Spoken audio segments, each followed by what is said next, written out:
Alright. Since my throat is feeling good, let's keep this going.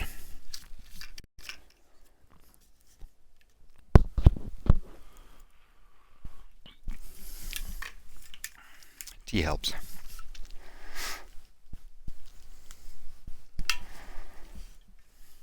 Now, where did I leave off? Pernisk's house. I think this was the husband of the lady at the Goose and Fox. Oh. Fun.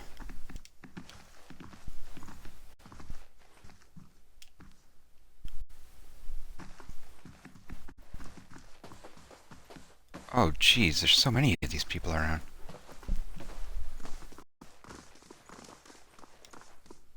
And there's mercenaries galore. What the fuck is happening here? Light, flame, and sound. We'll keep to ourselves. The Book of Valian Love Sonnets. It's a dedication on the first page to my beloved Cainra. Alright, Pernisk, what's going on? The man before you flashes a toothy and rather unpleasant grin. Well now, a new face. Welcome, friend. Name's Pernisk, and this, he gestures to the room around you, is my humble abode and place of business. And I do hope you're in here to do some business. He glances at the nearby guard. And what is your business exactly? If you have to ask, Pernisk smirks. Let's be clear. You go running to the guards, you're going to regret stepping foot in this place.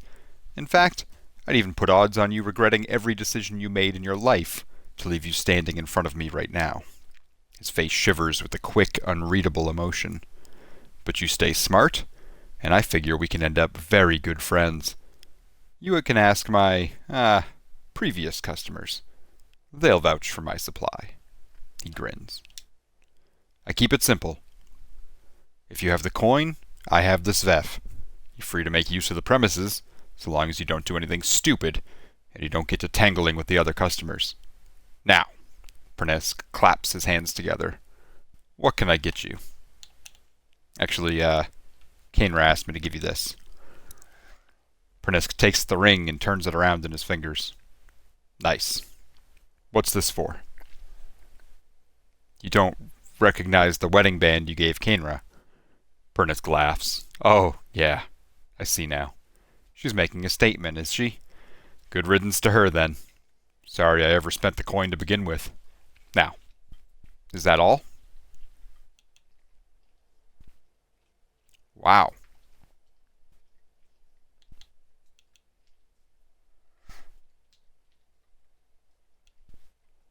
Seems a difficult thing to forget, giving your grandmother's ring to someone. Maybe she's just not worth remembering, eh? Pernisk snorts. While you're playing lapdog for her and all, why don't you go back and tell her to keep clear of here? She seemed to care for you. Why are you doing this? Plenty of stars in the sky. Tell her to go set up in the salty mast if she's feeling lonely. Pernisk shrugs. Me and her are done. And I am done too. I shall be quiet as a calm sea, which is not very quiet.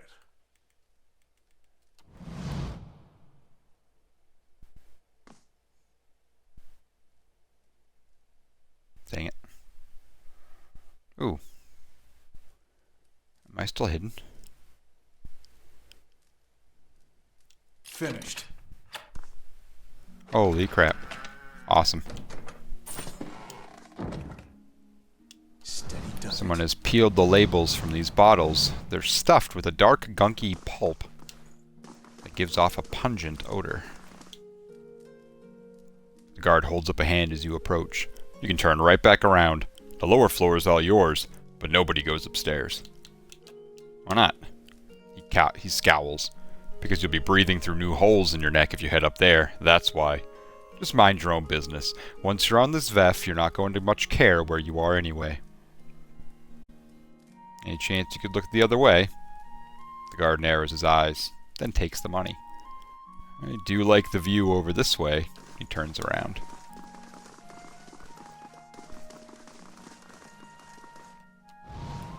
It seems dangerous, and probably a bad idea.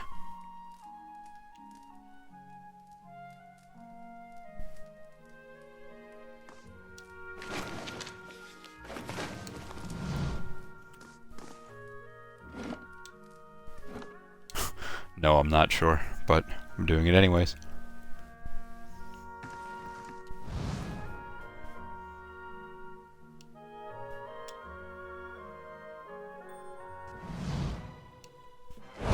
Oh boy. Alright.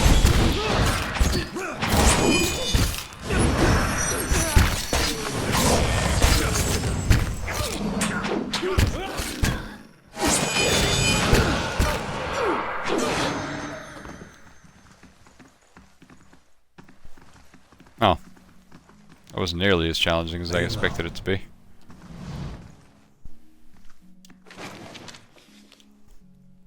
Saint Waidwin. Farmer became god. With the mention of the name Waidwin, most folk think only one word. Godhammer. While this event echoes through the ages and is still felt years after the destruction of Evandour Bridge, Waidwin's humble beginnings belie the powerful force he would grow into. Waidwin lived an unassuming life in a remote area of Raidceris, the son of Vorless farmers. He toiled in the fields alongside his father for 22 years until his father's death. The farm then fell to him to run. He considered selling, but had no other skills upon which to draw, so he set on the path of a Vorless farmer as well. Nothing of note has been recorded in Waidwin's life until 4 years after his father's death. One day, while working the fields, Waidwin's life was irrevocably changed. In his words, "Night was falling, the fingers of dusk already gripping the sky. The sun had dipped behind the world's edge, and stars were peeking from beyond the shroud. The day was still, and darkness had blanketed the field. I placed my last harvest of the day into the collection pile, when from behind me arose a brilliant light.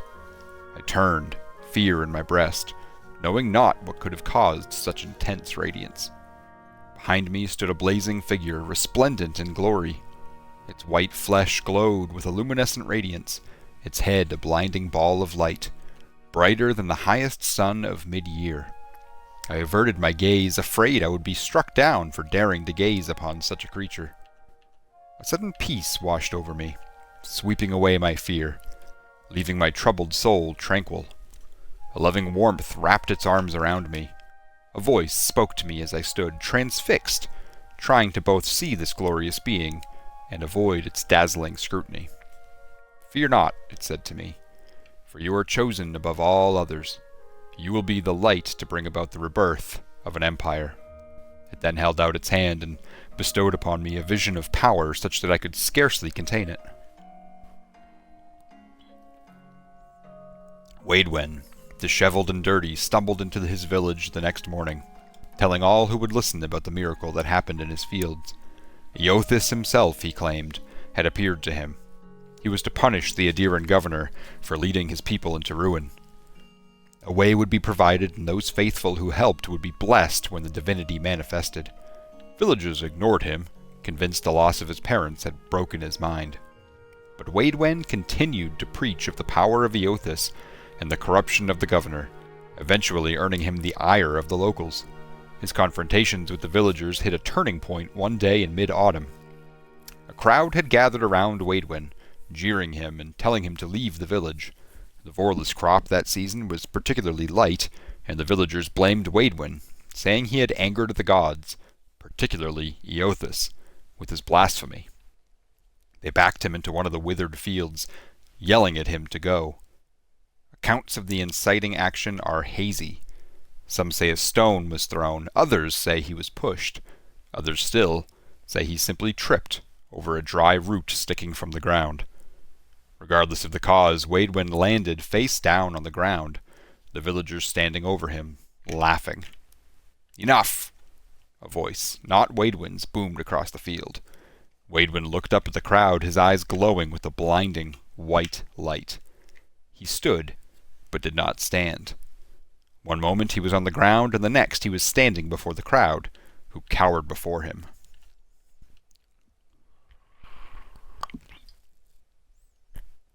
"You dare deny me," the voice spoke through Waidwen's mouth. You dare refuse my servant. Waidwin's arms raised, beginning to luminesce. You dare require proof. His arms went out to his sides. Never ask again, lest you be burned in the light of the new dawn. There was a flash of light from Waidwin's eyes and hands, and the entire field sprang to life. The once dried and brittle plants became full, lush, and verdant. The crowd was silent. From somewhere in the back came a call of, "Praise Eothas!" And then they all fell to their knees in front of Waidwin. Farmer turned god. It's interesting that he was angry at them for demanding proof, and then he gave them proof. Ah well.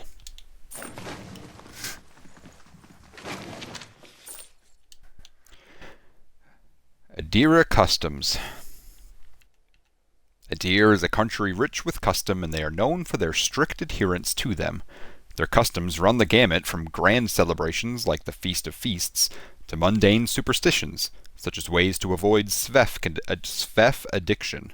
This volume will focus primarily on bigger celebrations, as no one knows how to throw an extravagant party quite like an Adiran. The Feast of Feasts. The biggest and most important of all the Adiran customs is the Feast of Feasts. This week-long celebration happens the first week of Fenestu, deep summer, and is dedicated to honoring the life of the first Frekoning. Each day of the week is devoted to some aspect of the Frekoning's life, and there are very specific dishes to be served at each meal. The Feast of Feasts originally began as a festival celebrating the birth of the Frekoning's first son, and soon became a yearly occurrence during the week of his birthday. Currently, Adirans simply use it as an excuse for a party, and pull out all the stops in an effort to outdo the previous year. And lest you wonder, as I did, which Frekoning is honored during the Feast of Feasts, it is always the current Frekoning, for each Frekoning is the first and only Frekoning. Sweet treat. A special custom that arose at some point during the Feasts of Feasts, sweet treats started as a way to keep children occupied so the parents could dine in peace. While it is still used for that today, significance has been added to it. Each treat is placed in a container, usually small metal boxes, and hidden somewhere on the property. After everything has been hidden, the children are sent out to find the treasures. It is said now that the hidden treats represent Glanfathan artifacts, and the children are the explorers, bringing the riches back to their new and rightful owners. Carnival of the Mask. When the original colonists for Adir traveled to the new land to found the Drift Deerwood in the name of the Adiran Frekoning, they encountered the Glanfathan people. The Carnival of the Mask celebrates this meeting. Originally, it was merely a formal reenactment, as a play, of the tensions between the Glanfathans and Adiran settlers, but it has since evolved into much more than that. Participants choose sides, and become dressed in elaborate outfits depicting which group they have decided to align themselves with, Adirans or Glanfathans. Everyone attends a masquerade ball, and this party replaces any semblance of the play that was presented.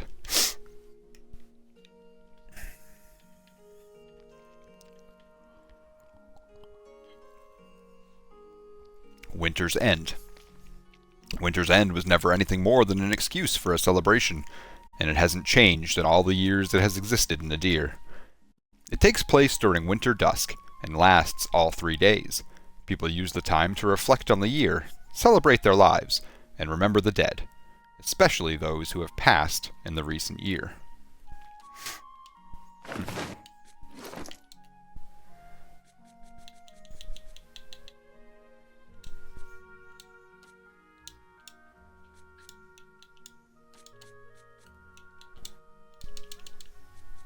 Oh.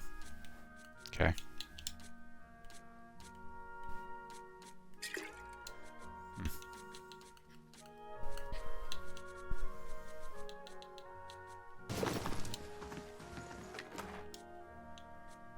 Ooh, all kinds of good stuff. Check that.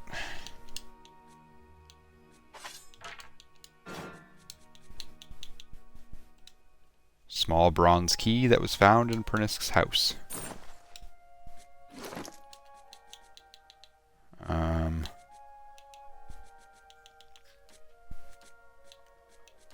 Would anyone have any use for any of these at this point? No. no.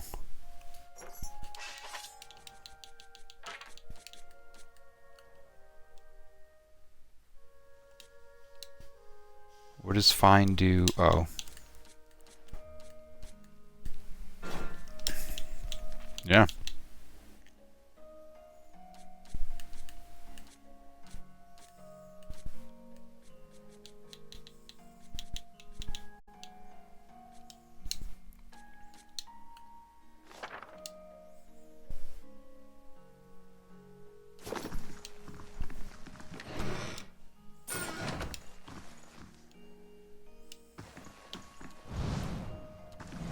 These jars are chipped and cracked as if knocked to the ground and set back in place.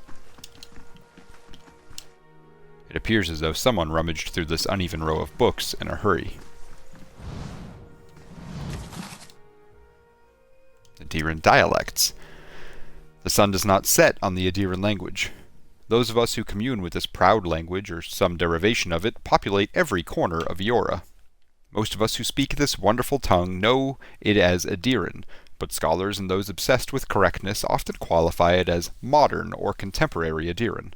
This is to contrast the language you and I speak today with Adiran, the old Elven language that was spoken in the Adiran Empire back before the pioneer settlers of the Dyrwood built their longships.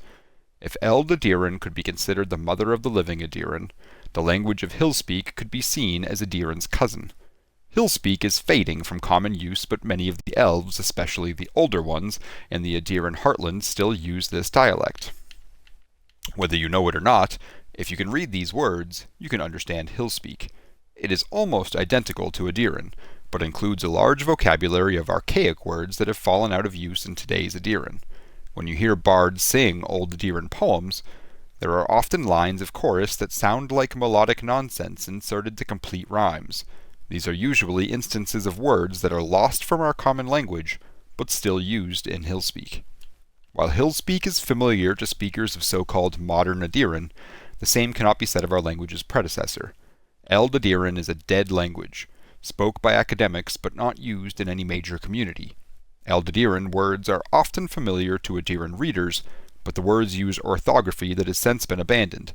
Unfamiliar accents mark abound. For example, Adiran contains some diphthongs that have no place in the modern Adiran, as well as a few tricky consonant clusters. EA creates an EA sound that sounds like the colloquial salutation heya, ea, heya, okay. EO sounds like AO. This sound is still used in the modern word Eora.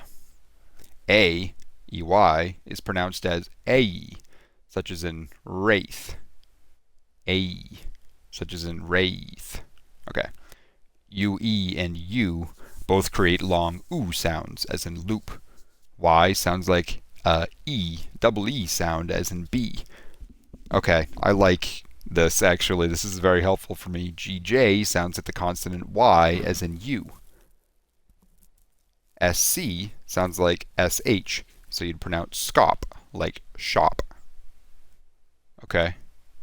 CG sounds like the j of end of a word, like hedge. It is not uncommon for the given names of Adirans, Dyrwoodans, and Raidserans to come from Adiran. Adiran. Some examples. Aldwin is pronounced Aldween because of the long vowel sound on the Y. Aldween. Dernish is pronounced Dernish. I'm getting it, since the final SC cluster sounds like an sh sound. Hold on, that one would be yester. Yester is pronounced yester on account of the GJ consonant cluster. SLECG is sledge. It's pronounced like sledge. THYRSC.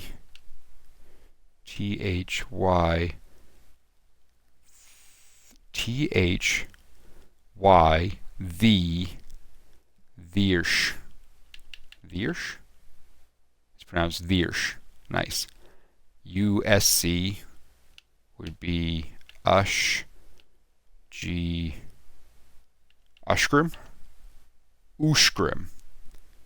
Not Uskgrim. Ushgrim.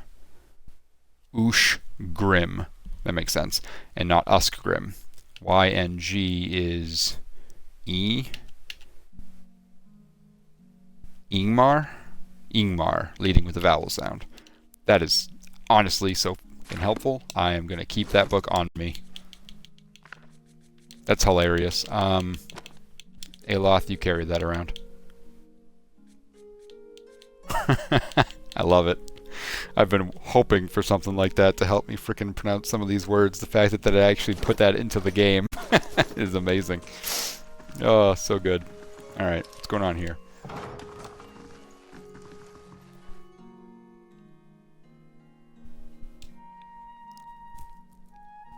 What? A man lies, bound and bloodied, on the floor before you. His face is a tapestry of bruises, and blood is splattered across several corners of a room. The man cringes and sobs as you approach. Gods, please. Please no more. I can't take any more. I'm not here to hurt you. The man pauses, gazing up at you. You're not? Oh, praise Bereth. You're not one of his men, are you? He glances nervously behind you. He shakes his head. Please, I don't know who you are, but my name is Pernisk. This is my house. You have to help me. Wait, seriously, who is that downstairs? An imposter. Some wizard named Nerid. Assuming that is... Yeah, Nerid. He came into my house, tied me up in here, tortured me. And now he and his men are eating my food, breaking my things, selling svef inside my own house. He blinks. He just turned up all of a sudden? Pernisk looks away, unable to meet your gaze. You figured me out even faster than my supplier. I may have hung on to a tiny portion of his share, but I needed that money. So you're a svef dealer. Pernisk winces. Look, I know it's not the best line of work, especially with all that's happened, but it pays well. Very, very well. And, well, people want the stuff, don't they? But is it worth all this? Losing Kainra? Wait, so it's not Pernisk, it's Pernish, right? Pernish, yes. Pernish grimaces. Aha! I have to. I'm sorry, I don't have any other trade. Nothing that's going to support us. Someday I'll get out of the business, when we don't need it anymore. You lost her already, dude. That's why I didn't recognize the ring. What did your supplier do?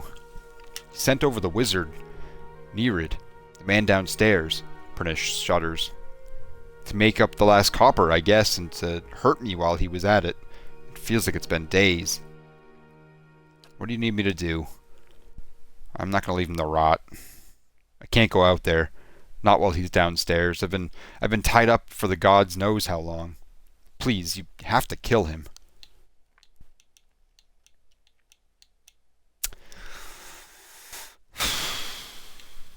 Or maybe I can convince him to leave. Pernish shakes his head. You don't know him. What he's capable of. You'll see soon enough.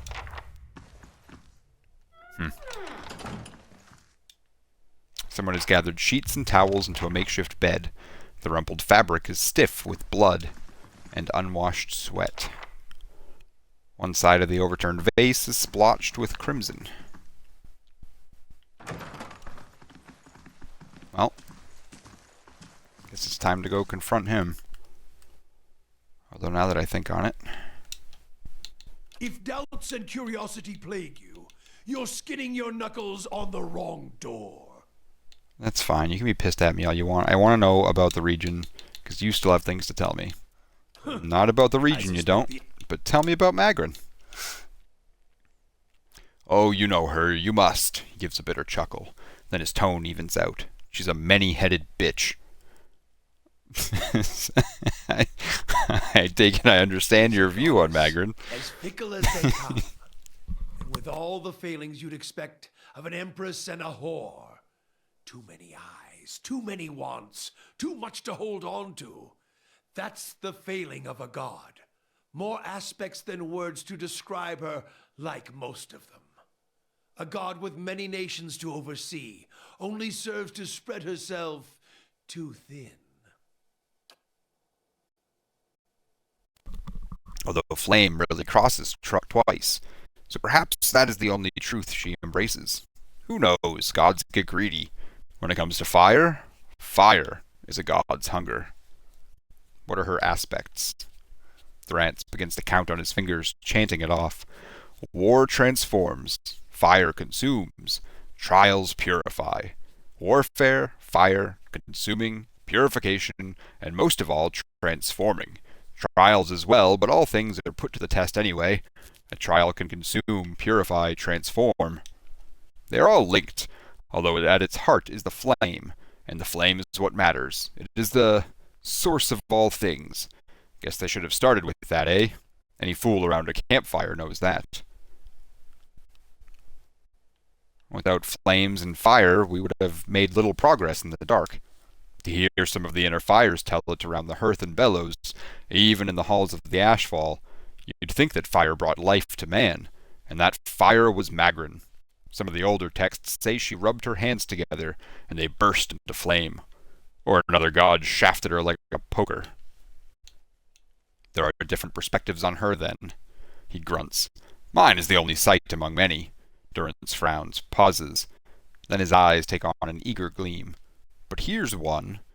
I can speak to how the losing side sees her, and that should tell you enough. Let me speak to what Nadiran sees. And what does Nadiran see? The Adirans have a proper, polite translation for her. Excellence in war. Tactical discipline, he snorts. That's why they lost the fucking colony, of course. They were properly still quoting that. While we had them bent across the decks. All their guns and cannons are fine, but useless when your staff is cracking light into their skulls, dispensing red gifts left and right. Durrance's fists tighten and he laughs. Adirans and that call that elevation, divine awareness. Those words are as welcome as shit on one's boots, and that's all they took back with them while they were running. He shakes his head. A lesson learned at the wrong time. Almost feel a pang of sympathy for them. Almost. Lesson. What do you mean? The title of a god isn't knowing a god, adhering to words rather than walking the path, testing yourself in the heat of it. Walk until the words are stripped away and you feel it burning in your heart. That is the lesson. That Adiran politeness, that pretty adherence to the word of Scripture as they saw it, that burned their ships, scarred them, kept them running throughout the Deerwood campaign. He snorts. Divine awareness. There's no true faith in waiting to be tested. The best in battle have already shit themselves plenty. Shit themselves until they're dry and can focus on the killing. Alright, that's enough about Magrin, dude. Let's talk about you. He grunts.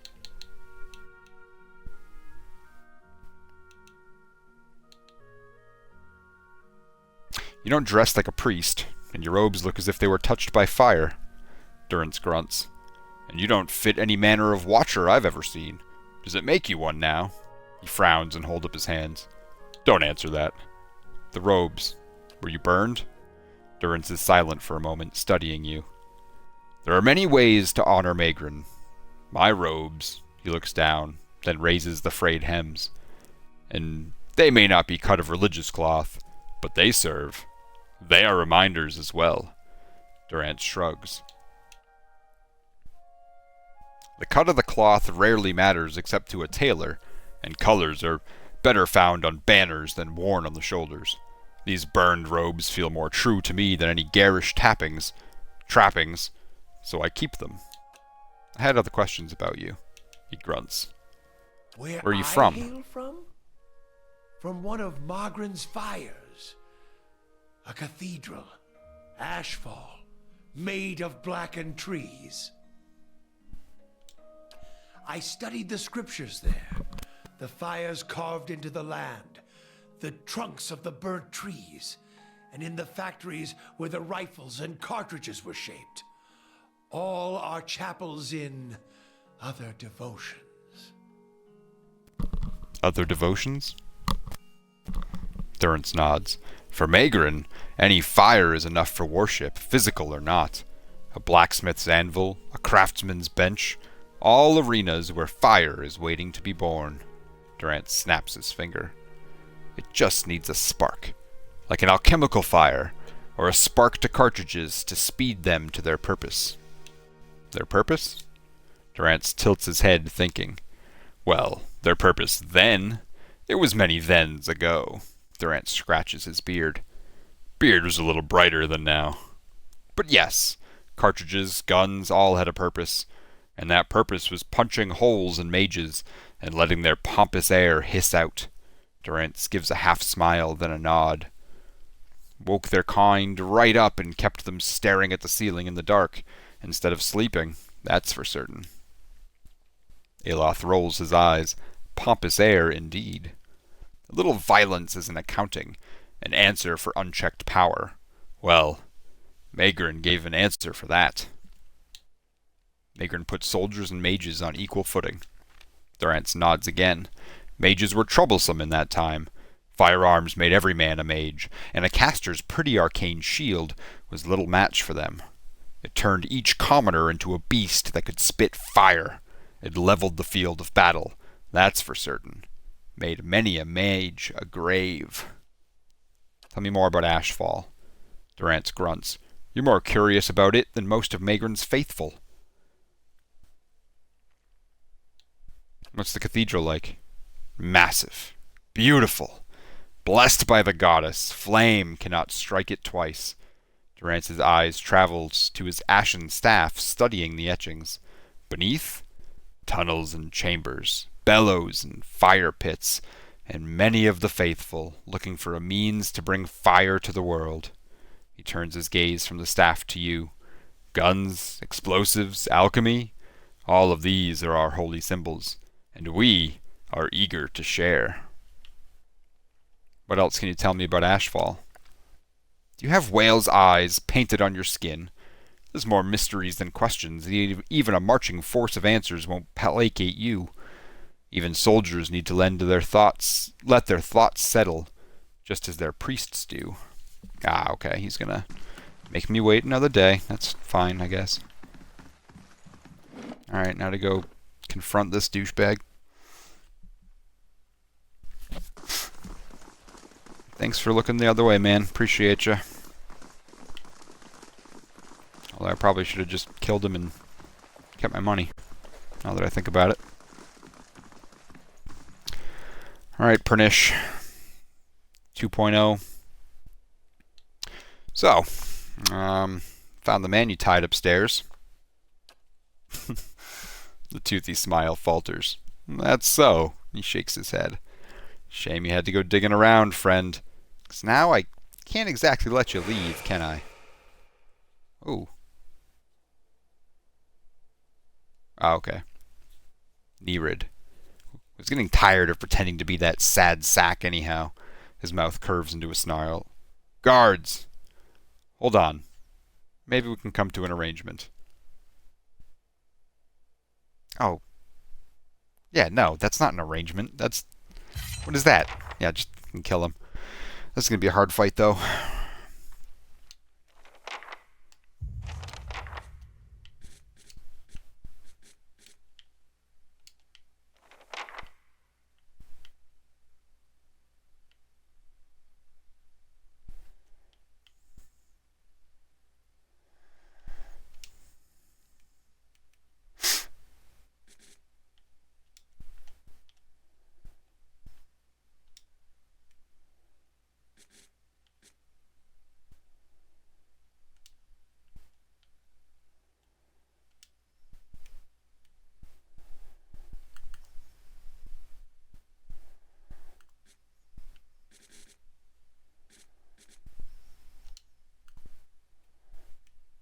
You two just do what you do best. You... Oh god.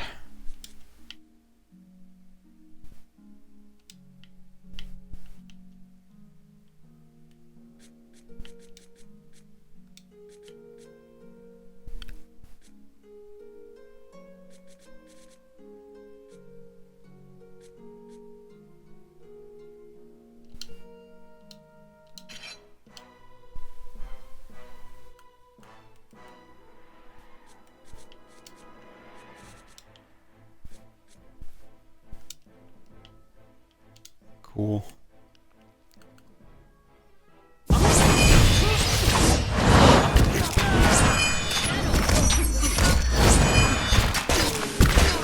We're actually doing okay for a change. Come on.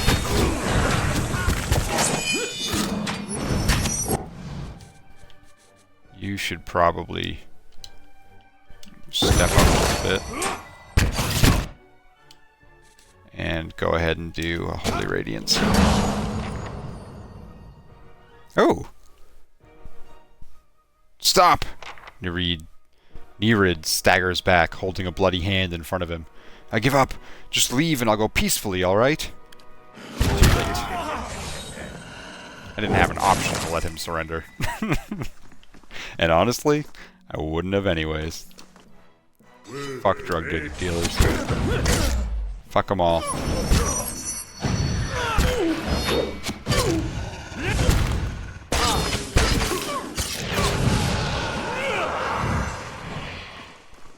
I can't say that.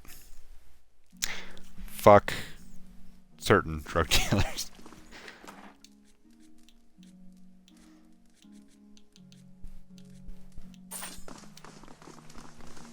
The Svef drug doesn't sound like something anyone should be fucking around with, though, I'll say that. Alright, we'll keep that out. Keep that out for a minute.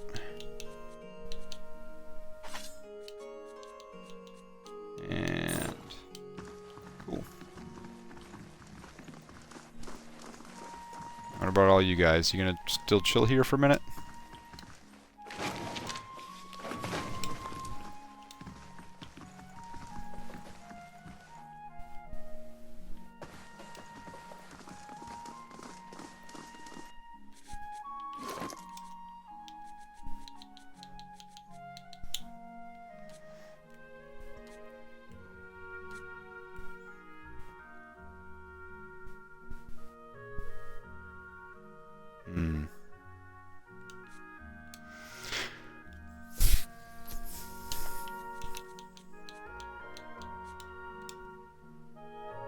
So what's better?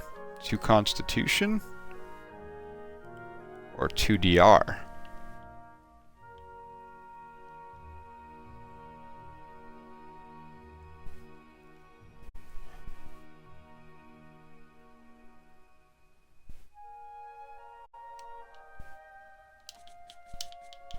I feel like that's not quite as important for him. So this might... I think it's borderline.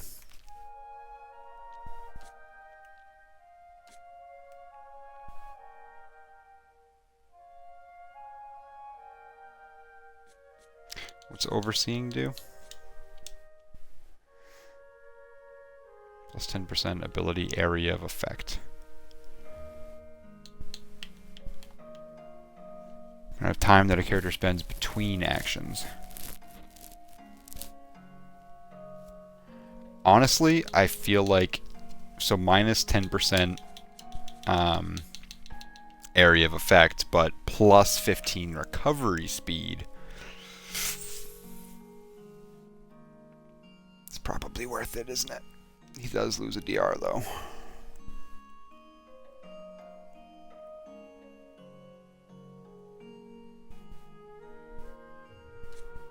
I just can't. It's like so borderline with both of them. I'm not gonna worry about it yet. That being said, let's check out this here grimoire. See if what you got. Hello, caster becomes a living generator for a powerful bolt of electricity that streaks out in a straight line and bounces off of walls, harming anything caught in its path. I'll learn it, but it doesn't sound all that great, if I'm being honest.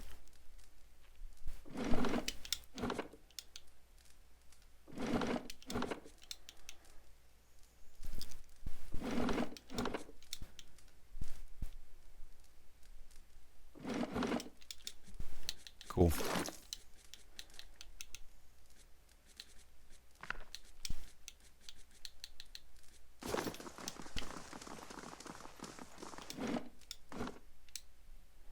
I'm not going to put any of those in his grimoire. Except for the lightning one, obviously. Shoot, I haven't paying attention to my money at all. 74.20. Okay, I'm doing okay.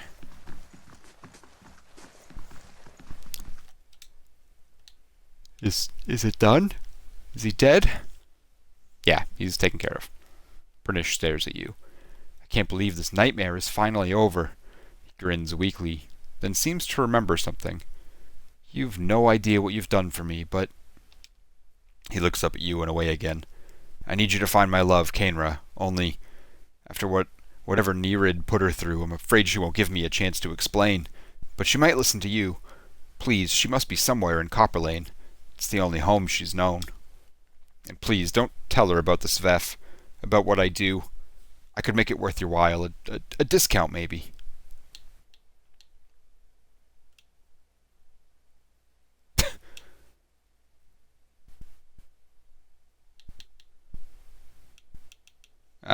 Yeah, so Kainra sent me here in the first place, bud. She did? Pernish smiles brightly. That woman helped save my life without realizing it. Please, bring her home and tell her that everything is back to normal. Sure, I'll go do that. I can't thank you enough, truly. How I've missed my poor Kainra. Yeah, no, I'm not telling her that everything's back to normal. The dude's still a fucking Svef dealer. I'm not gonna lie to her. I'm gonna tell her the truth, and she can make her own decisions. If she wants to come back, I won't stop her.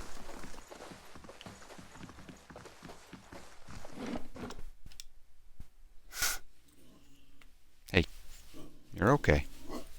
Steelyx, stop. Hey, why are you growling? Cut it out. Shh. Shh. Go back to bed. Just woke up from a bad dream or something. You're okay. You're okay, you big grump. Yeah. Stop it. Passes out. Oh, what a silly dog.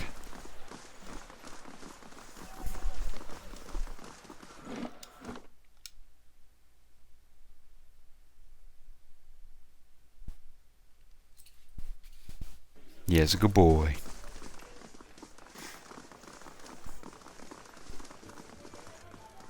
What's up, Kainra? Looks up at you as you approach. What happened with Pernish? Did you give him the ring? Pernish was being impersonated by a powerful wizard. He's not the one that hit you, but he also does deal Svef. She covers her mouth with her hand, shocked. Pernish? My Pernish is a Svef dealer? If I didn't know you for an honest man. She brings her fists down on the table, sloshing her drink. Damn it. How can I trust him after something like this? That he's lied to me for this long. She runs her hand through her hair and takes a deep breath. I should just be glad I found out about this before the wedding.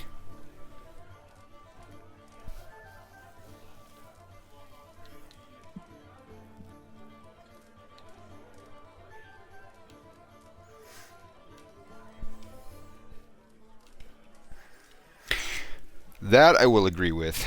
He does need help. But he didn't exactly seem willing to change 5 minutes ago, so... Fuck.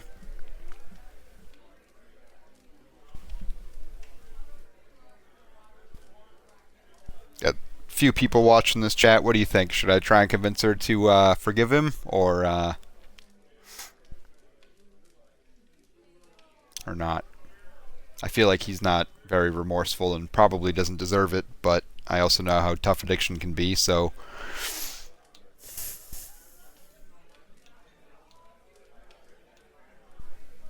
This isn't the option. I know that.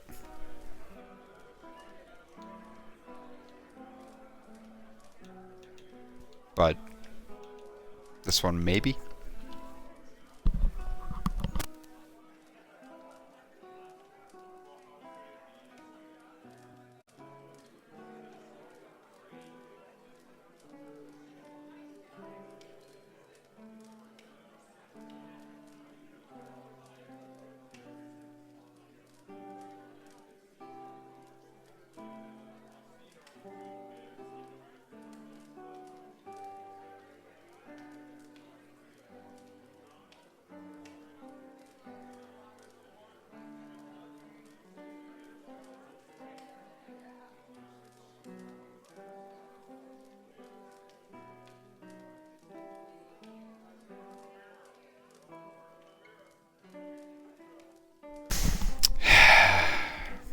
Gonna let my freaking personal feelings and past get in the way of this, and I'm gonna tell her that he needs help.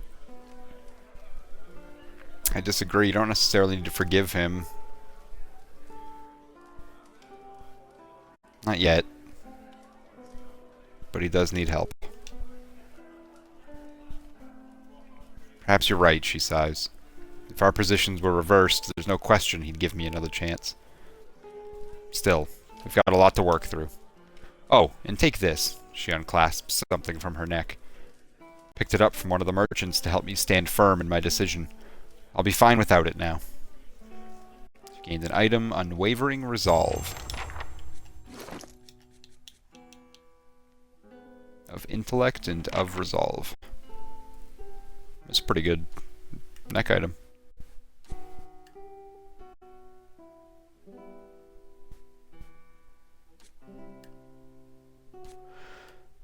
Oof.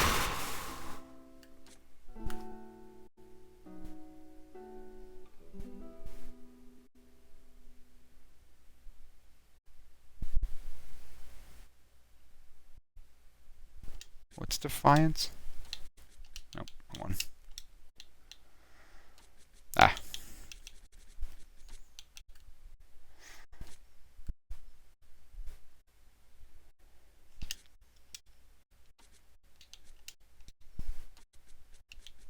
I'll swap those out.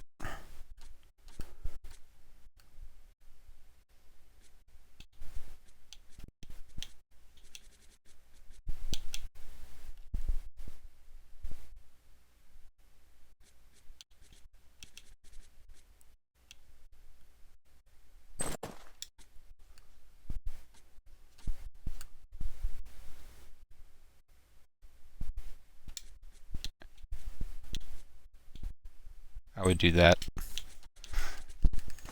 Yeah. Cool.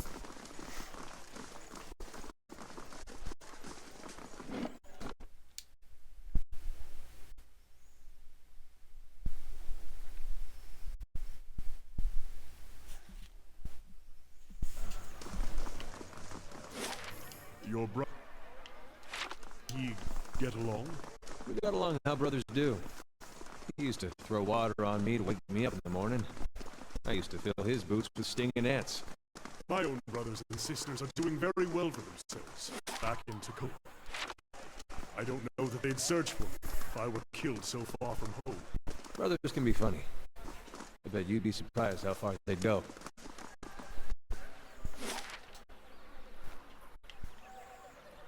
Ah. Okay.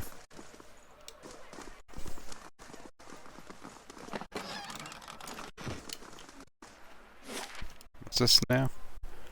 Lumdala?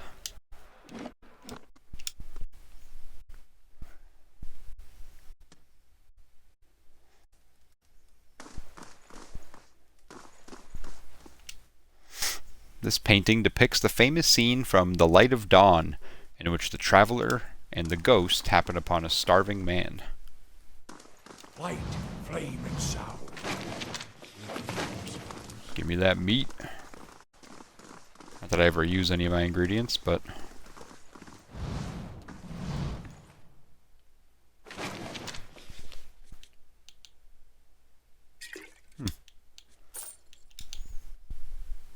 The Doty Burglar, a Dear Wooden Farce Part 2.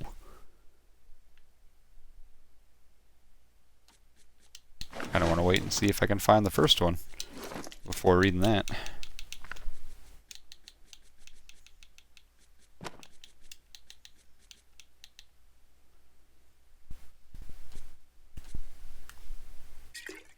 Yeah. Shh.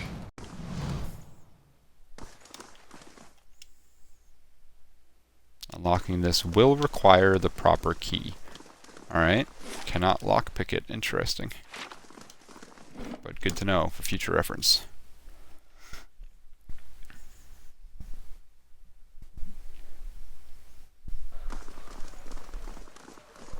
Have you ever chased a skirt wizard? Or do you merely hide behind them? Don't pawn your personal problems off on me. They will use you, cast you off when it suits them. Never speak another word to you. Maybe they just don't answer to fiery whore.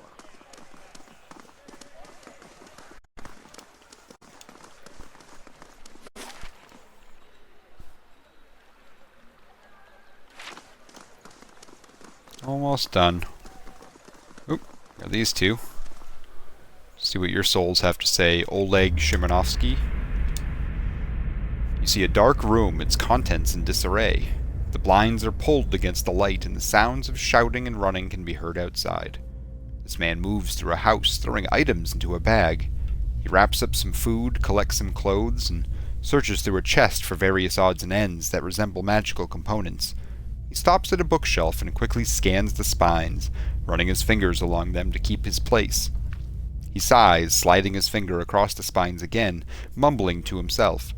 Finally, he chooses a couple of titles and takes them from the shelf, adding them to the assortment of items he has already gathered. A small group of squirrels and birds watch him as he passes through their rooms, moving almost as a single entity. They are trying to stay near him, but also seem to know to stay out of his way. He is obviously in a hurry, but he maintains a deliberate demeanor about everything he does. The outer door bursts open with an explosive sound, causing the animals to scatter, terrified. The man turns, bringing a hand up, holding a book in his other, whispering something that barely can be heard. Ice crystals begin to form at the tips of his fingers, crackling against the heat of the room. He sees the man standing in the doorway and immediately drops his hands, the ice vanishing as quickly as it appeared. The man in the doorway gestures, telling him to hurry, and points towards the horizon somewhere outside. The man in the house dismisses him with a wave, saying he is almost done here and will be coming soon. He scans the dwelling one more time, searching for something he might have missed. Satisfied, he leaves, not even bothering to close the door. Outside, he can see people, all prepared as he is, traveling away from town, away from the rising plumes of smoke on the horizon. It's sad he's a refugee. Historian. You see a small crowd gathering near the entrance to a temple. This man stands against the wall, the crowd forming a semicircle around him. He speaks with a calm, measured tone, his smooth voice carrying over the sounds of the surrounding city. He speaks of the world, history, the gods and religion. He speaks of cooking, brewing, child-raising, and old wives' tales. There does not seem to be a subject he lacks at least a passing knowledge in. People ask him questions and he answers them in turn, sometimes being detailed and in-depth, other times only giving a general answer. Regardless of what is said, all of his answers seem to hit to the heart of what was asked, each person satisfied with what they've learned. People come and go from the crowd, its size growing and shrinking, but never completely dissipating. Hours pass, and he never seems to tire, sharing his knowledge with anyone who would benefit from it. As the light of day wanes, the group finally growing small enough that he draws everything to a close. As he gathers his belongings and prepares to leave, a man approaches him, asking why he does this. He asks for no money, no food. What benefit is gained from his actions? He looks at the man, gathering his thoughts, then simply tells him, "Knowledge brings wisdom. That is my faith." Let's check out the Scrivener's Dormitory.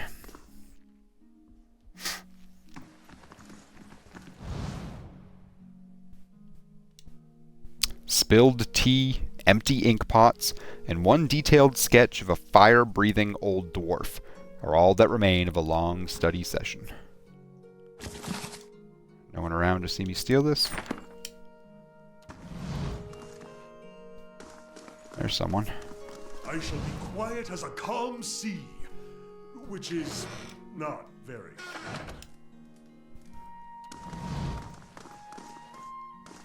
Corin. 1 second, Corin. I'll be with you in a minute. Finished. Nope. The sturdy bunks are topped with thin blankets and even thinner mattresses. Alright, someone had that. And then... Aloth? Ooh, I'm tapped out. Huh.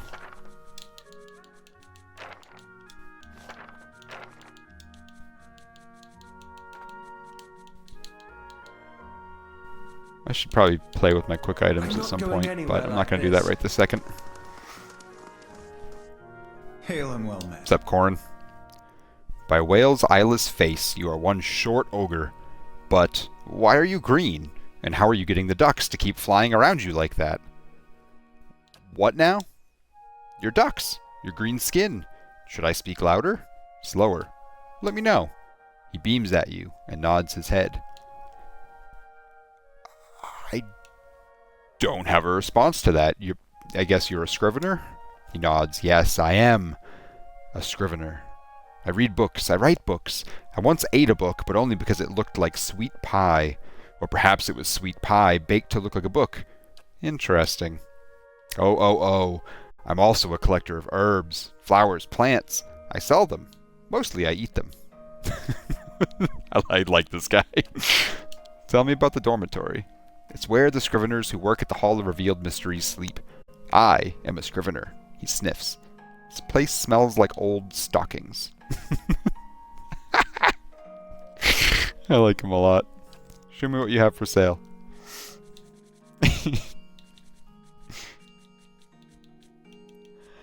Alright, yeah, literally just a bunch of ingredients, it looks like. Alright.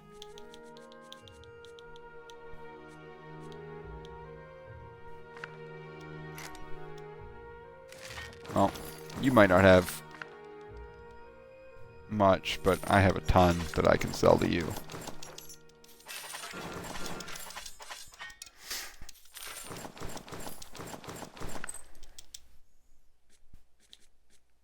That's the right one, right? Yes.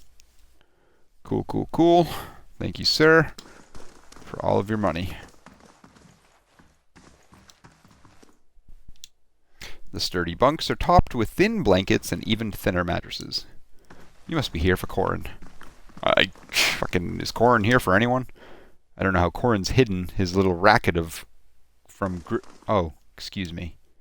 Someone's been sneaking naughty picture books from Old Valia into the dorm. I won't say who. It smells like old stockings in here. Okay, so he's just as bizarre. Nice. The pay's good. I live close to the library, and I can read as many books as I want. Nice and slow.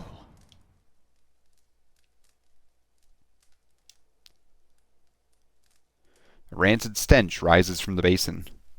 The dishes at the top of the pile are flecked with morsels of meat and cheese. Those at the bottom are coated in a slimy fuzz.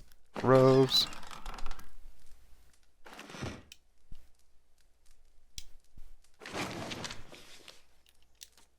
Nope. Alright. Thanks, dudes. I guess I appreciate all of you. I do appreciate Corlin. He was a good dude. Very interesting character, that one.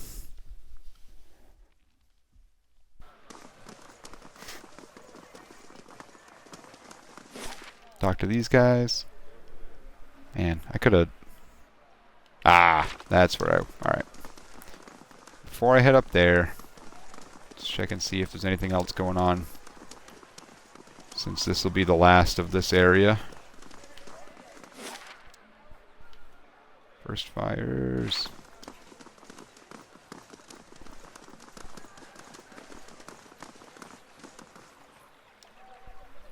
Dalton. This elderly man paces back and forth, taking short, hobbled steps. His gaze is distant, and beneath it are the dark rings of many restless nights. He appears to be having a conversation with someone who isn't there. And the way you fought, cutting down 2 at a time, we shared quite a victory, you and I.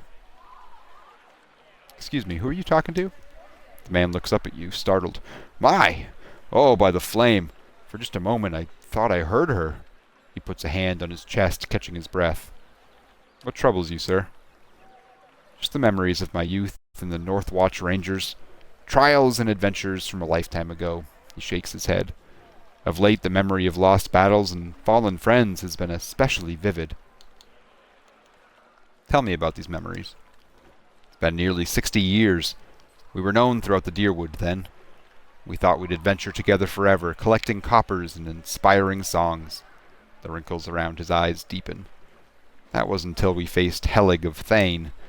He was a wizard, whose experiments in necromancy left a trail of bodies, some reanimated, from Solace Vale to Midwood.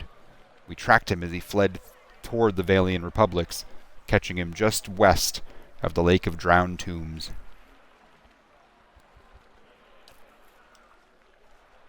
We were fools. Seasoned as we were not prepared for his foul magic. Our numbers were nothing against his power. A wiser man would have ordered a retreat. Not me. By some curse of the gods, I was knocked out, and when I awoke, my rangers, my Rowena, they were all dead. He holds empty air in his arms. Who is Rowena? My friend, my comrade in arms, and my love. We'd planned to adventure together until we grew old enough to settle down and enjoy our fortunes. Young as we were, we couldn't imagine anything would tear us apart. I know this sounds like an old man's madness, but I hear her. A voice just over my shoulder, calling to me in my dreams. At night, I see her wandering the catacombs beneath the city, trying to escape. Foolish as it sounds, I can't shake the idea that she's somehow down there waiting for me. I've even ventured below, though it damn near cost me my life. He hesitates. Were I half the warrior I was in my youth, I'd search every grave and rat hole. As it is, I'm stuck with this feeble body, and the agonizing notion that my love is somehow down there, beyond my help. I'll search the catacombs for you. Tears spring to the old man's eyes. There's an entrance just southwest of here, on the other side of the canal. He sniffs and wipes his eyes. You truly are a gift from the gods. If there's anything you can find of her. Well, that's a shame. I've already been down there and I didn't see anything. So let me check the journal real quick. Oh man, wait, that's not it. No.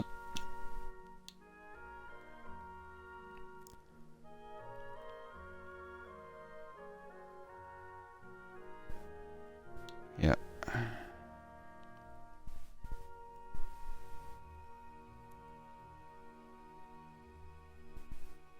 Huh. Alright. Yep. Okay. So this is... Where's the cat? Yeah. Alright. I've already been down there, but apparently it didn't work, or it didn't count. I do know that I'm going to need to rest soon for Aloth's sake. Oh gosh. I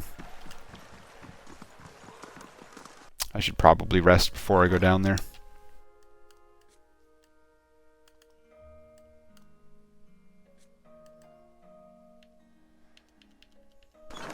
Three days, 4 hours remaining. Ugh, all the way to the Goose and Fox? No, I'm not doing that. I will...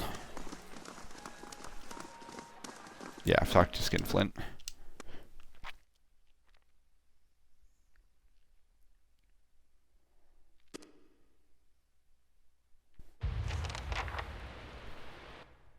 As soon as I pop down here, I'm going to take a rest.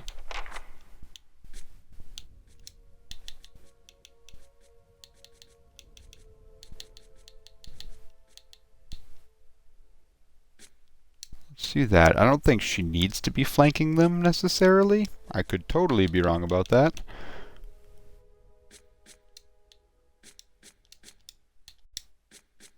I like him having movement. Alright. You awake to see Durrance, his staff held in both of his hands before him. A flame flickers at its top end, casting long shadows across his face as he stares in contemplation. Still, for all the light of the fire, your eyes can't focus on him. Perhaps it is awakening from sleep, or a trick of the light. but he seems indistinct, blurred around the edges. Everything except for the staff. The staff. He seems to be studying its engravings. As you watch, the engravings glow thinly red, like through the cracks of heat-suffused wood. The lines stream like molten metal, burning along the edges of his staff, then branch out in intricate series of fiery veins, bunching thickly where his hands clutch the wood, pulsing as if a heartbeat. As you watch, the veins spiral into a dozen separate circles. Circles that spiral again until they are arranged in a circle of their own. They pulse, wait, and all is strangely silent. And then suddenly there is a great light from the fire, a rushing of air, a great flash, and you awaken again to see Durrance in the same place, still holding his staff, but he is solid, real. He doesn't seem to have noticed you, or reacted to what occurred.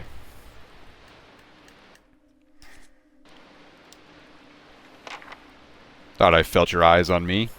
Now come the words. I had questions I wanted to ask. Curiosity plague you. You're skidding your knuckles on the wrong door. I want to talk to him about this stuff, but that was probably important. I saw something strange. You were sitting by the fire, and I saw a great light from your staff. It was a flash like an explosion, a rushing of air, incredibly bright. The light of the Godhammer you saw. Godhammer? It was What about a it? weapon of Deerwood's people, a symbol of their independence. It saved the Deerwood. Yeah, I know all about the Godhammer at this point, but It what do you know about it? Sith's war to an end, knocked a god from his perch. There Yep, are it few killed that the would deny on the bridge. Aothis overstepped. The Godhammer reminded Aothis of it. You saw Okay. its light because I helped shape it, give it life, and release it into the world. Once seen, its glory is almost too bright to be believed, and too bright to be forgotten. This is a little frustrating because he's already told me that he helped build the Godhammer, and I'm supposed to act surprised? There were 12 of us. We fashioned the weapon, drafted plans for it, prayed for guidance at Ashfall, and it came to me there. Each of us were given a staff made from the forest of black trees around us, glowing with embers and fire far greater than this branch you see now. Okay, this part is new about the staff. As if the staff was Margaren's own finger, guiding my hand, guiding the other 11, the shadows of the 12 who had come to stand on the bridge to stop Aothis. Shadows of the 12? Even in that stand, there was a ritual to it. For the 12 that stood on the bridge, there were a dozen shadows cast, a dozen faithful of Margaren, her fiercest supporters and shapers of the Godhammer. So that's new information, and that's really interesting that there was, like, they call them the dozens, the 7 men and 5 women that stood on the Eardorn Bridge. I probably got the name wrong. But that held Aothis in place until the Godhammer could be released. No one's ever mentioned the dozen shadows that are hiding these guys that set off the Godhammer. Durrance rests the staff in front of him, and the flame atop it curls for a moment, the light flaring slightly. It splits into a ring of flames, one after the other, until a dozen is met. 12 held Aothis fast, we 12 unleashed our prayers and let the Godhammer fall. Then it blossoms brightly, once, and resumes its candle intensity. In the aftermath, the shadows seem sharper in the vicinity, as if they have edges, and you blink to clear your vision. Durrance is still staring at the tiny candle-like flame intently. Shadows cast by the fire of the Godhammer, perhaps. We shared their fate as well in time. Now the spine of the Deerwood is marked by the Godhammer, marked by Margaret. Durrance frowns and moves his gaze from the staff. What do you mean, shared their Not all fates? deaths come with stilled breath and stilled heart, or other stilled passions beneath the waste. Some deaths come from silence. Huh. The connection we once shared with Margaret, after the light of the Godhammer, it was not the same. It was as if we'd lost our senses, and sense of purpose as well. Instead of victory, being welcomed, there was silence, within and without. Wow. Not many can claim to have killed a god. It is less a heroic tale than you would think. And such a death, it changed our faith. All faiths, I expect. Doubt followed, and the world changed. I do not believe Margaret was pleased by what we had done. Why is that? The world is broken. The wheel still. There is sickness in the world's heart. Perhaps the price of crossing a god. I think it has very little to do with you, Crossing my two friend. gods. Even as Margaret shaped our hands, perhaps we carried her will farther than was allowed. Just as Widewind, Saint Widewind. Mortal arrogance to match mortal arrogance. Yet if the world had changed, then I sought to change with it. If I had forgotten some of Margaret's teachings, I would find them again. I would make her see me again. What did you I do? remembered Margaret's teachings. How reminders on the flesh were more important than the death of a vessel. And I wondered if killing Aethys, if that had simply set him free, had it allowed him to escape his punishment and be taken on the wheel like a mortal. As I stepped from the now blessed Godhammer Bridge, I thought of Ashfall. I thought of the War of Black Trees. Wondered if I needed to be burned to find myself again. That is Margaret at her heart. At least that is my hope. These are the doubts that befall me. What happened when you returned to The Ashfall? road to Ashfall is long. Gives one time to think. If you think long enough, you do not go home. I left without telling anyone, with only the robes I wore at Halgot, my staff, and my name, which is long buried. Of my fellow 11 craftsmen, disciples, I know not what happened to them, if they suffered the same doubt as I did. But it was underserved. It was wrong. We had done all that. All had asked. Grab victory from defeat and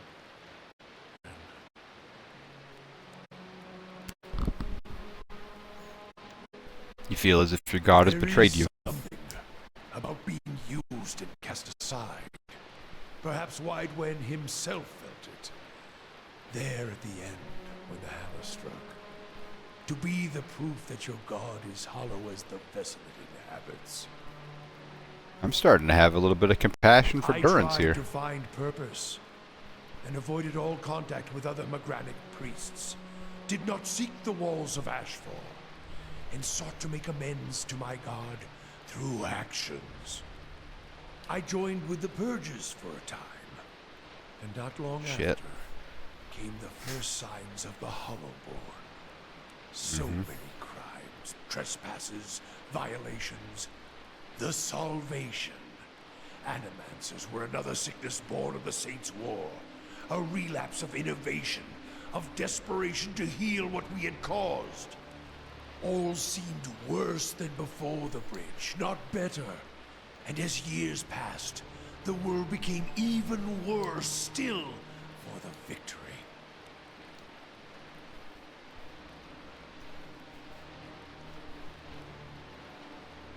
Now I see why you call your goddess a whore.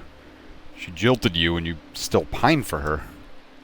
Sweat collects in the sooty creases of his forehead and runs down his ruddy cheeks. It drips from the tip of his nose.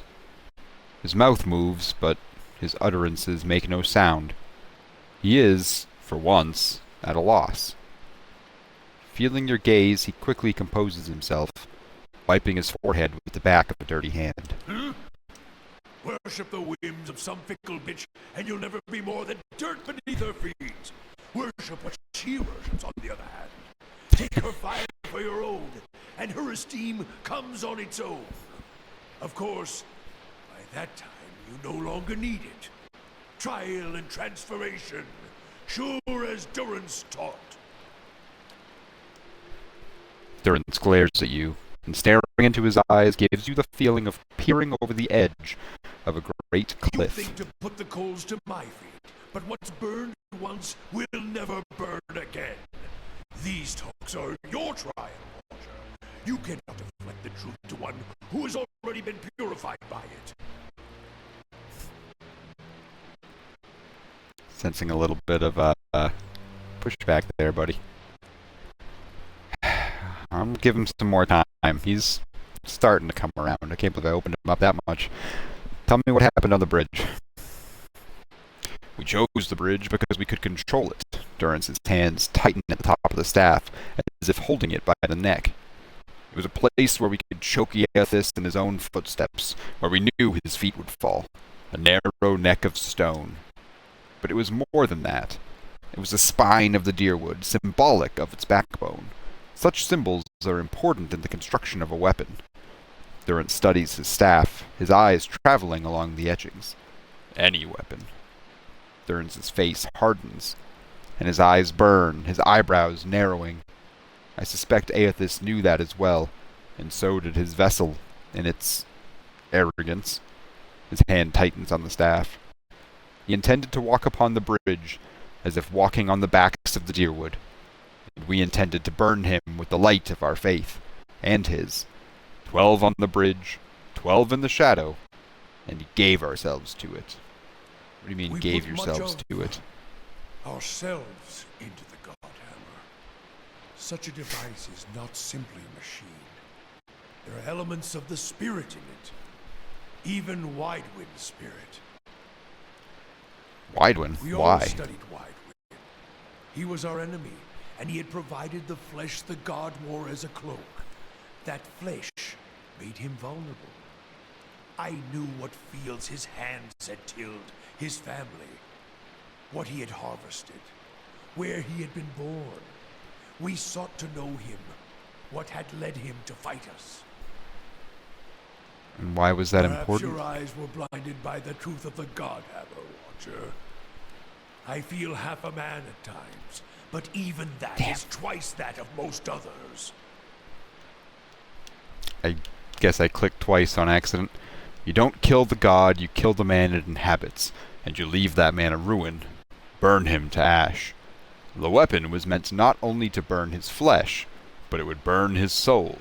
And it did, at the cost of our own, and the cost of our goddess's favor.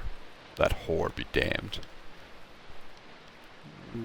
I wish I could have seen the other responses, but that one kind of works. It's true. Does sound as if he fell victim to his own weapon. So perhaps your eyes were blinded by the truth of the Godhammer Watcher. I may feel half a man at times, but even that is twice that of most others. If you fear for my spirit, your fears are baseless.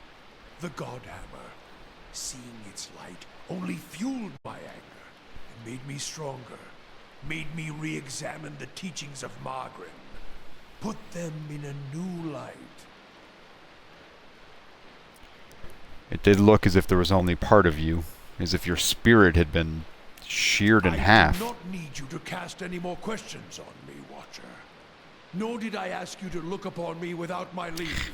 Get gone, and leave me be. Is he gonna make me wait until the next rest? If doubts and curiosity plague you, you're skidding your knuckles on the wrong door. Well, still, tell me more about you. Haha! He's letting me talk more. Cool. Tell me about Ashfall.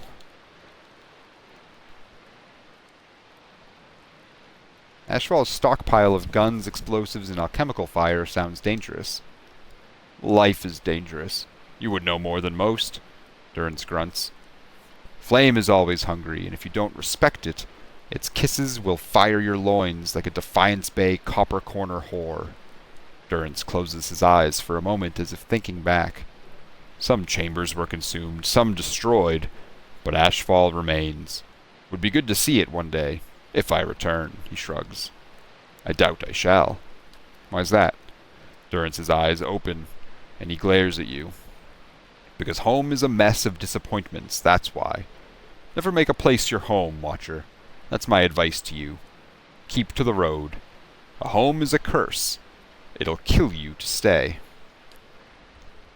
And the moment your foot exits its door, it'll never again measure up to the cathedral in your head. Durrance grunts, his hand tightening on his staff. You notice Ader's been listening.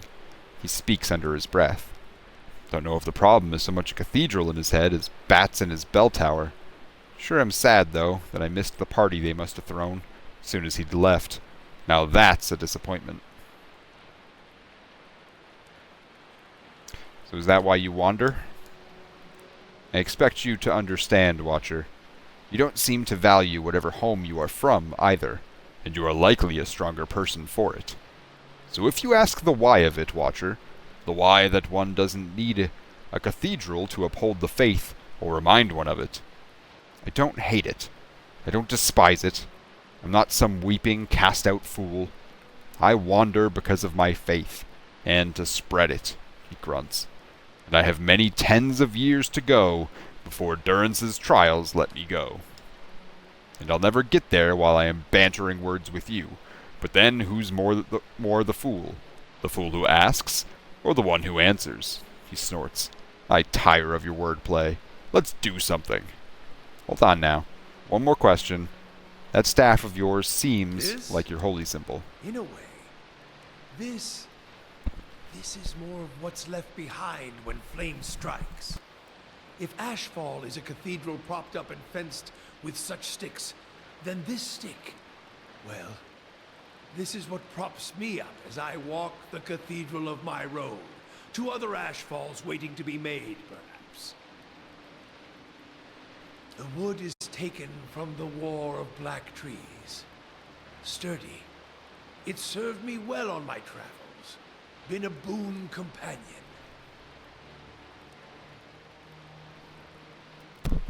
What are the etchings on the staff? It's as if you swallowed a gladfly nest. Keep silent and keep them to yourself, lest you tire yourself before the next campfire. Fair. I did tell him one more question, and then I kept talking. So I kind of deserved that. Alright. Where am I headed? I knew there was something back here. And I'm going to assume that that's where this ghost is. Ghost. Spirit.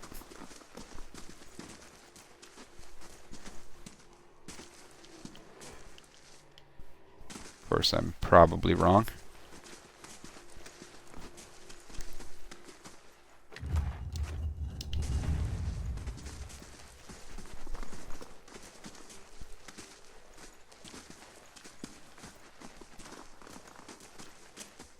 Alright, should be obvious.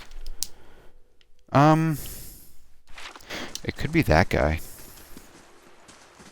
I'll talk to him. He's been down here for a while.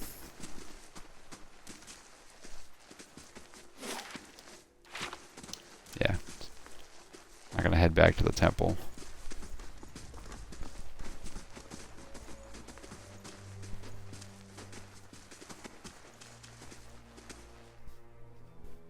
Helig of Thane. Yes. You're Helig. Dalton sent me to look for Rowena. He leans back and bursts into raucous laughter. His threadbare robes drift apart, revealing an amulet, and a ragged wound running from chest to throat. It spatters a black, viscous fluid on the floor with every cackle. That old fool is still alive. I do hope he still doesn't bear a grudge for that incident. It was so very long ago.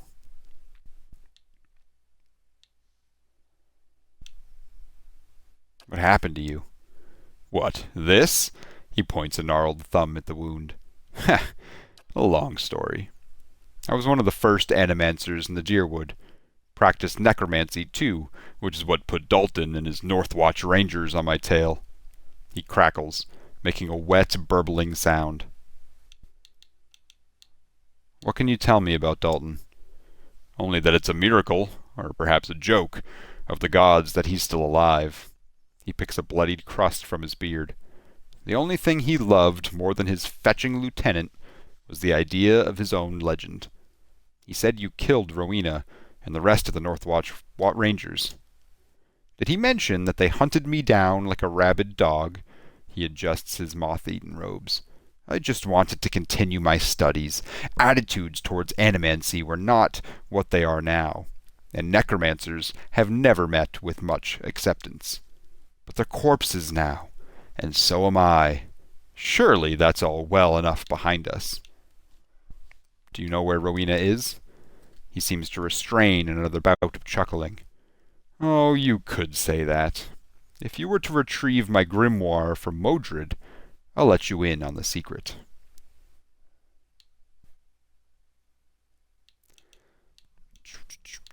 This guy hasn't really done anything wrong by me yet, so what do you need me to do?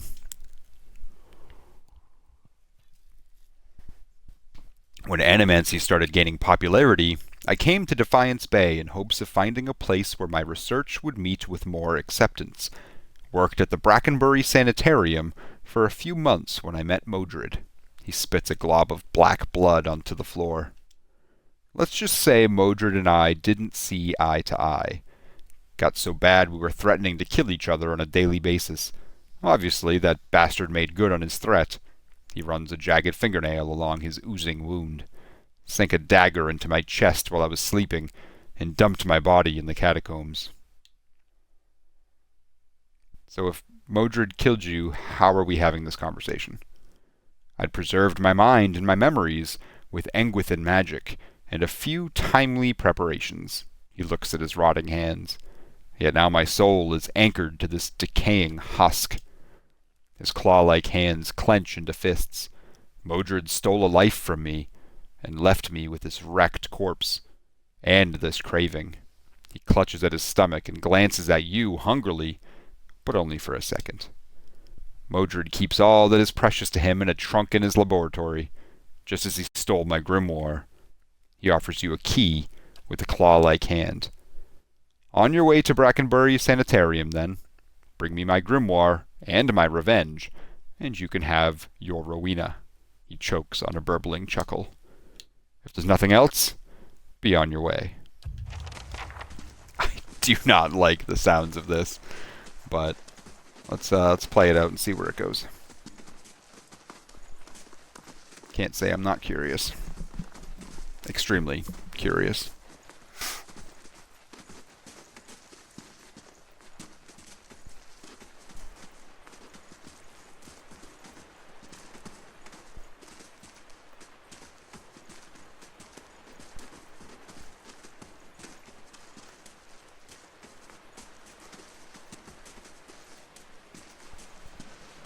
Yeesh, place is a lot bigger than I remember it being.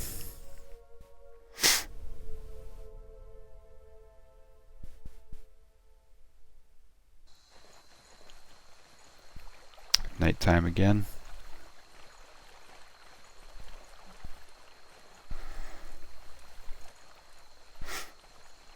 Okay, I have a lot of viewers right now, which is amazing, and I appreciate you all being here and joining me for this. My plan for tonight is to hit the Hall of Revealed Mysteries, talk to whoever's in there, do whatever is involved, and then I'll probably head into First Fires, but then I'm going to call it a night. Just to give you a timeline of what I'm thinking right now.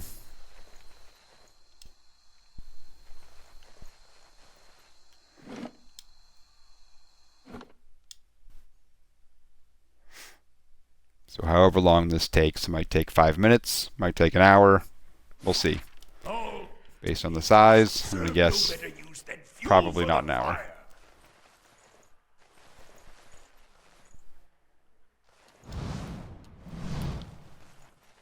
Hail, traveler. Fexa. The woman barely glances up from the tombs on the table as you approach.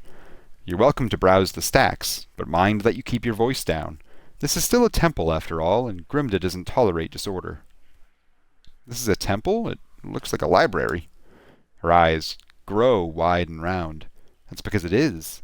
Whale is the god of mysteries and answers, encryption and decryption, concealment and revelation. She raises her hands to the rows of shelves. Its guidance comes from the understanding of the unknown and the protection of hidden knowledge. The Hall of Revealed Mysteries was built to celebrate that. To think there's such a place in the Deerwood. Incredible. I'd love a glimpse of the archives. How many secrets must sit upon these shelves? Fascinating. Isn't it? Temples dedicated to Whale tend to hold vast stores of knowledge. We use that knowledge to unravel and preserve the mysteries of the world. Anything else? Who's Grimda? Fexa speaks reverently. Why, she's the High Archivist. She's one of the most accomplished scholars alive today. Nothing goes on here without her knowing about it. Almost nothing, anyway. She scratches behind her ear. You should probably tread lightly around her today. Well, tell me a bit about yourself. She throws her broad shoulders back. I am a scrivener and a devotee of Whale. It is my duty to look after our records and our resources. Her chest swells with pride. Well, farewell then. The books on these shelves cover the history and mythology of Old Valia. Yani Huaca. You see nothing at first. Inky darkness filling your vision. The dust of eons flooding your nose. You hear a strike, and a torch gutters into flame, revealing a man without a face, and a library of books flickering in the dull orange glow. He moves to the closest shelf, sliding the torch into a socket, and gingerly pulls a black-bound book into his trembling hands. He flicks through it lovingly, caressing each page before turning to the next, and the next. Finally he finishes, placing the book in a satchel to his side, and takes down the torch. He spends hours wandering, reading, collecting, until his satchel is as thick as he himself and half as heavy, and begins to make his way back to the entrance. With barely an audible sigh, he draws 2 decaying doors closed, and the torch is extinguished.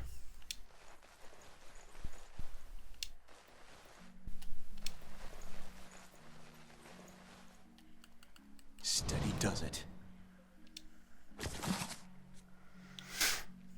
Oh boy. Alright, I have read this. Oops, didn't mean to take both.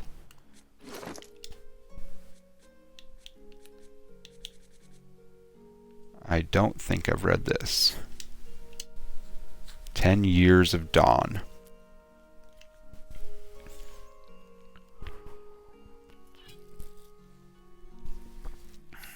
"10 years I tilled the Vorless leaf, and 10 years I told myself that living in St. Waidwin's footsteps would bring me rebirth. Each dawn I'd pray that if thou art in darkness, he shall bring thee light, and yet each night would bring the same emptiness. For my decade of living as a simple dye farmer, all I have to show for it is a great deal of purple clothing." I have read this one.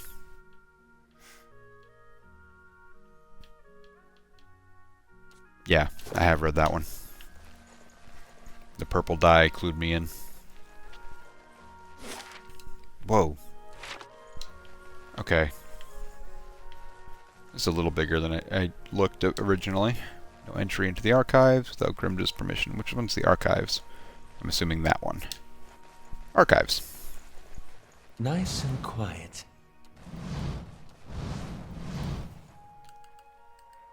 Nice and slow. Saints' War Part 1. There is much debate with I know I've read Part 2, but I don't think I've read Part 1. There is much debate with historians as to when the Saints' War really began. It is widely accepted that the event that instigated it was the sanctuary flight of Raid Saren citizens to the Deerwood. This led to direct strife between the two nations that escalated into battle, the Saints' War. But it is the author's opinion that the war truly started many years before. After the miracle of the verdant Vorlis, as it came to be known, Waidwen quickly gathered followers drawn to the stories of Eothas's miraculous proffer. His power grew. Eventually, Waidwen had gained enough support that he confronted the imperial governor. Assisted by a collection of knights and nobles who had been swayed to his cause, he marched on the capital city. The governor was allowed to live, but was forced to abdicate power and leave the colony. This was not from any understanding or easy acquiescence from the governor, but because of what happened when Waidwen entered the governor's palace. As Waidwen approached the governor, according to accounts, his body turned into something that was no longer human. His flesh became luminescent, and his head transformed into pure, blinding light. Other accounts suggest that Waidwen had become a being of light at an earlier time, when he was whipped in the public square.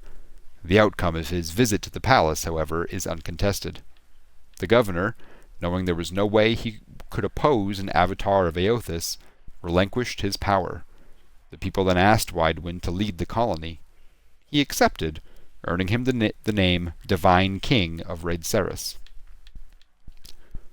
Waidwen's rule was virtually uncontested. Initially, this was because everyone was awed that a god had chosen to manifest himself and lead his people.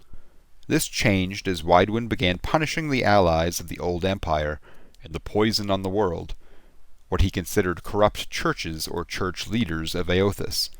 Scrutiny escalated, and soon worshippers of Eothas were also being punished for mere perceptions of heresy. Members of other religions were also added to the list of the persecuted for following different faiths. This caused large segments of the population to flee Raidceris for the Dyrwood, begging for sanctuary. This caused strife between the two nations. The people of the Dyrwood knew that they could not sustain explosive population growth if Waidwen's rule were to continue unchecked. They also feared that his eye would turn from Raidceris and land on them next if nothing was done. This was exactly what ultimately happened, and open war broke out as Waidwen moved to spread his dominion into the lands of Dyrwood. Daily Affirmations of Focus and Efficiency. I may have read this one. I have read this one.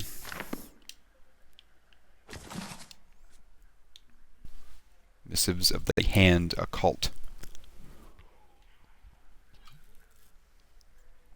I certainly haven't read this. Dearest brother, or was it sister? May this letter find you in well spirits. A man of thuggish bearing stormed into my library the other day, and I demanded I help him find a book on the construction of an arquebus. I thought it proper service to Whale to steer this man toward an illuminated manuscript on the subject of whittling toy soldiers and other miniature props.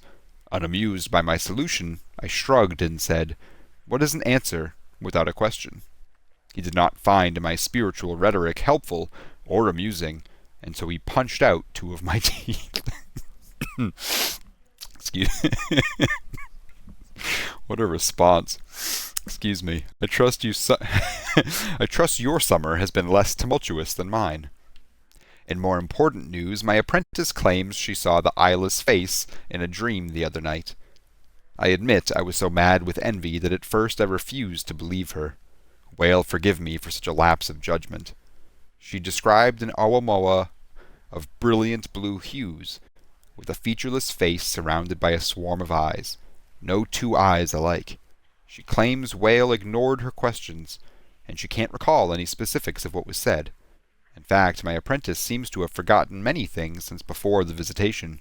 She could not tell me where she grew up, or what she liked to eat. At first I was so envious of her for having seen Whale with her own eyes, but it seems Whale's visit was to conceal, not to illuminate. I pray she endures this test of faith, and can look back at the event, and feel the joy of mystery. What is an answer without a question? Last week I felt the solution was ignorance, but after Whale's visit, I feel a road without length is closer to capturing the riddle. I worry my apprentice will look back at her visit from Whale and feel cheated, robbed of some moment of clarity we all thought we were owed when we first joined. I tried to tell her she was lucky, but she was too young to understand. What is an answer without a question? May I be dead, and my soul scattered to the winds before anyone knows for certain. Final Journal of Jonas. My son, tomorrow I become the effigy. Tomorrow I become Skane's embodiment of Eora. Tomorrow my master chokes on his own whip.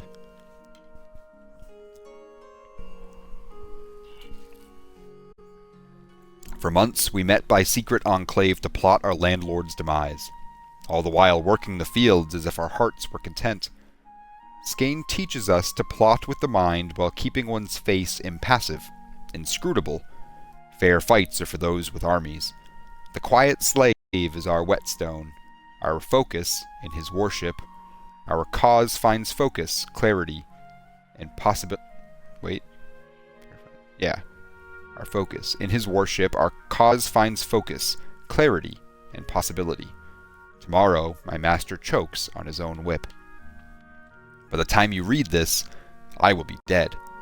I pray Skane does not abandon me for speaking of my plotting, but a son deserves to know how his father died. For I have volunteered to be the effigy. Skane will inhabit my body, using this old farmer's simple flesh as a puppet of godly rage. I have been shaved and anointed. Tomorrow morning, I will be your father in name only, as my manhood will be removed, my nose and ears removed, and my useless mortal eyes will be replaced with flint stones through which Skane might see the world. Holy shit. My son, I am sorry for the lies I have told you these past few seasons, but Skane demands secrecy. Even your mother knows nothing of my furtive service to the quiet slave. Curse my name if you must, but never weep for me, for I die for the betterment of our community, to smite our Lord's corruption from the face of Eora.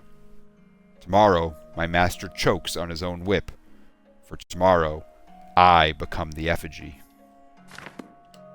That's dark.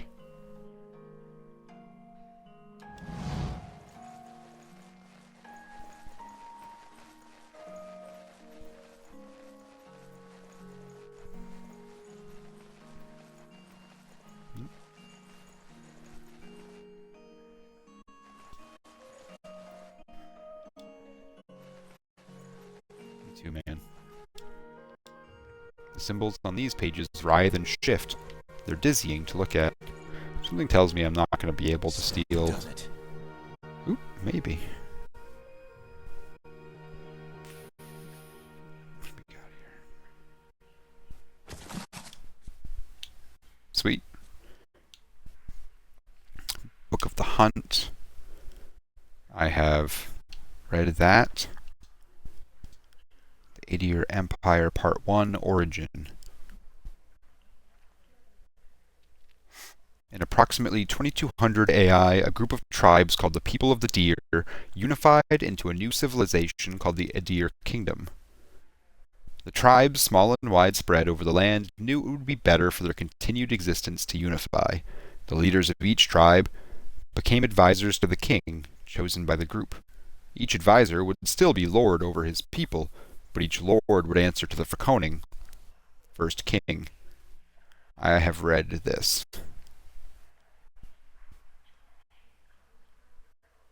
Yes. Wow, getting a lot of repeats finally. Not finally, that's the wrong way to put it, but...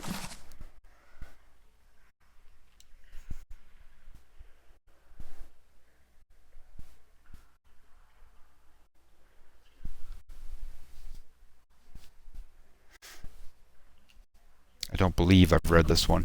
In 2602, Adiran explorers returned from over the ocean telling tales of the ruins and treasures there and of expansive fields that were perfect for growing Vorlis.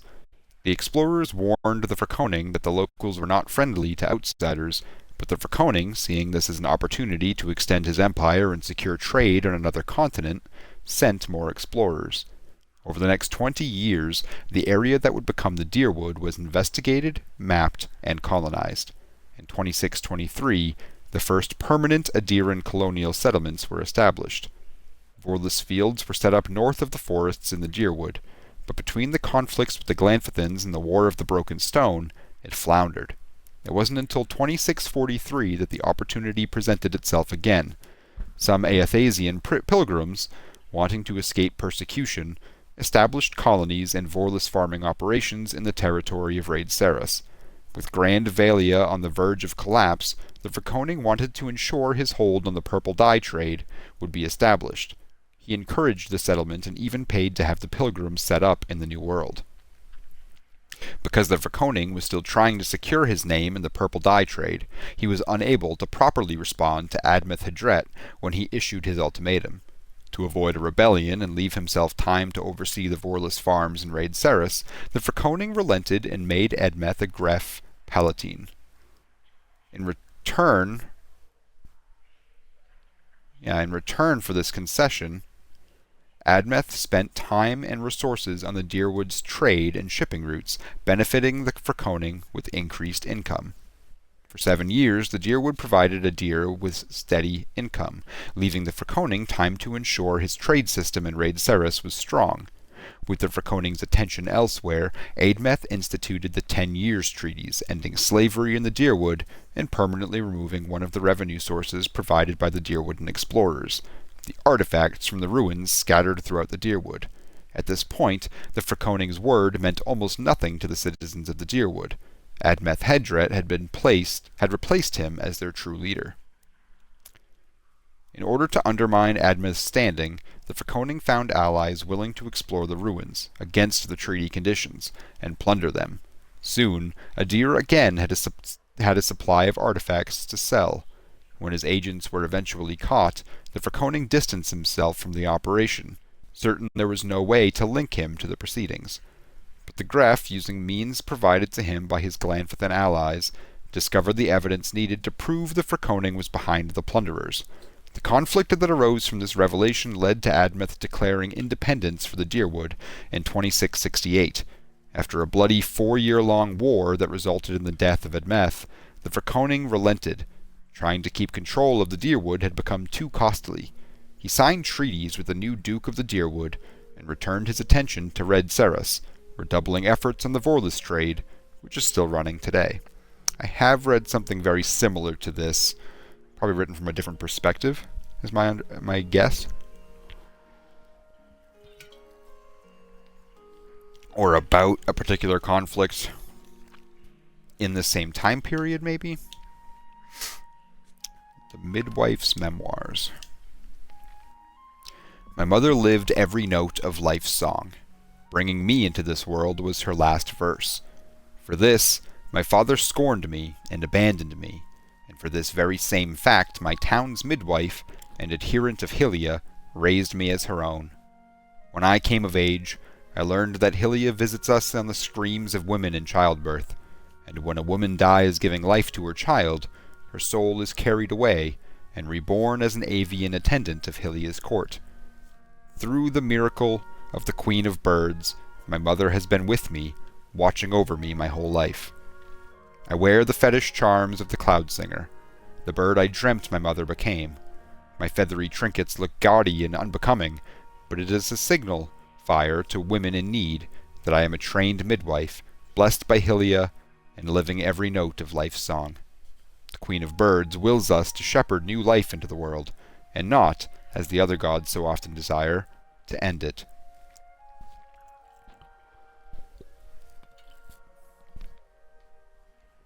A follower of Mogren once mocked my faith, saying I worshipped paintbrushes and birds, piddling things beneath the gods.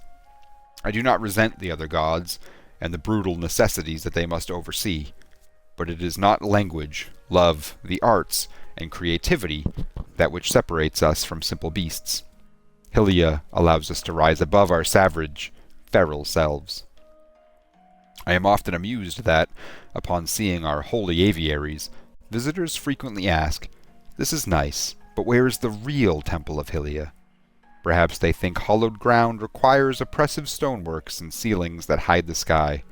They do not realize the Bird Queen stands not on ceremony, She makes herself manifest in the music of birds and in beauty of the ubiquitous open sky. Hylia prefers the worship of 2 children singing over 1,000 petitioners silently praying for victory. The Sky Mother asks so little of us, and yet so much. We are charged to live every note of life's song. It surprises me how many fail to embrace this divine calling.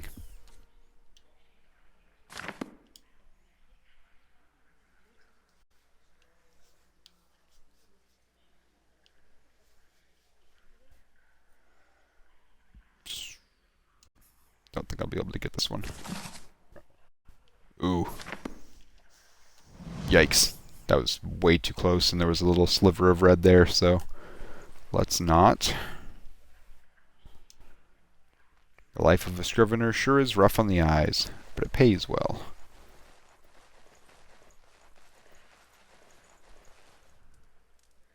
That one's not going to happen. Nice and slow. Yeah.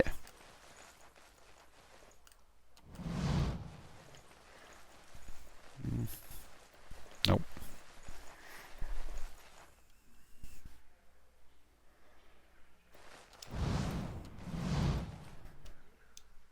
The Travels of Errol of Levy.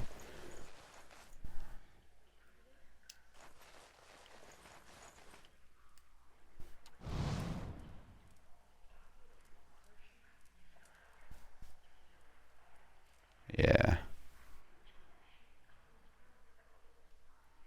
Here we go.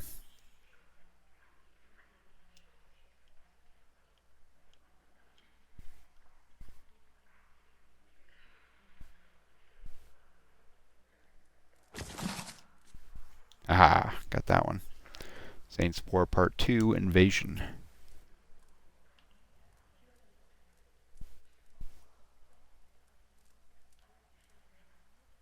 Alright, I'm fairly certain I haven't read this one, but I may have.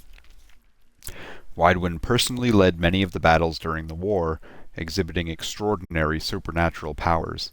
He seemed virtually untouchable on the battlefield, able to burn or even disintegrate his enemies with beams of blinding white light. With a god on his side, and possibly, as some said, inhabiting him, he was thought to be indestructible. It appeared that he may have been, until the Battle of Halget Citadel.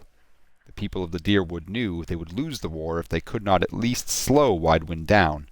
Engineers, priests of Mogren, and a few others working in secret, some say with Mogren's direct help, developed a weapon they hoped would be able to stop a god.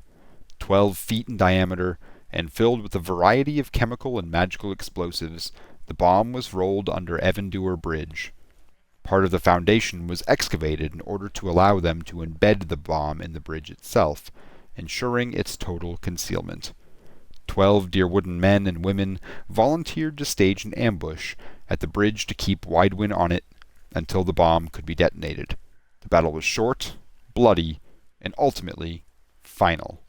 The dozen, as they came to be known, were able to delay Widewind on the bridge. The bomb detonated, killing Widewind, the 4 Deerwooden volunteers still alive at the time, and over 50 Raid 7 soldiers marching on the front line with Widewind. It was at that moment the Saints' War ended. The remaining Raid 7 forces were easy to rout. Even though they had more than enough men and equipment to finish the siege, their leader, previously thought invincible, had just vanished in a rain of metal and stone. Panic set in, and the Deerwooden troops sent them away with ease. From that point on, the bomb was known as the God Hammer. It even worked its way into everyday conversation. As sure as God Hammer ended the Saints' War, came to be a standard phrase to express unequivocal certainty. Less certain is the fate of Eothas, who has not spoken to his followers since the explosion of the bomb, and is presumed by most to be dead. Lest some concerned citizens express their worry, or other more industrious think they could reproduce the result, the author would put the thoughts from your head. Since that time there has never been another documented explosion of such magnitude, and efforts to locate the engineers and clergy responsible for the bomb have been entirely fruitless. Godhammer was a unique, fortuitous occurrence, Its like will never be seen again without divine intervention. And here I am traveling with one of the creators. The many faces of Berith.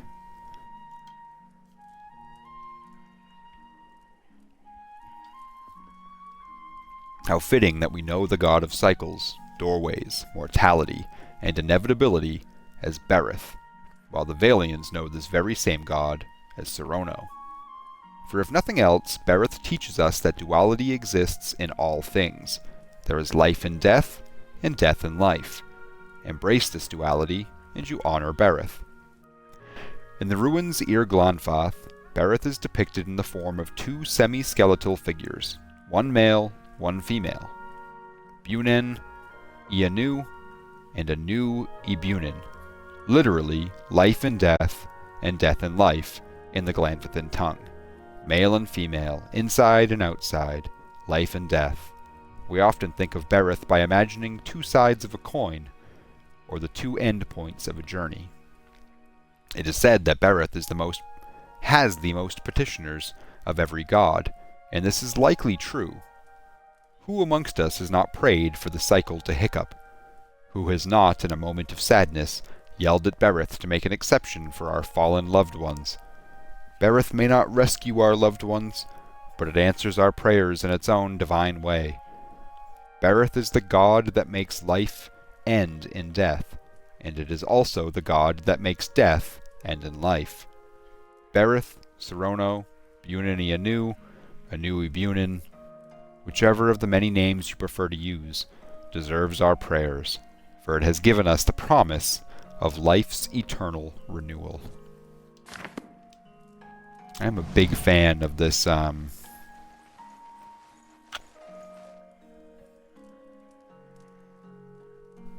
my gosh, resurrection style, like almost Buddhist concept that they have going on.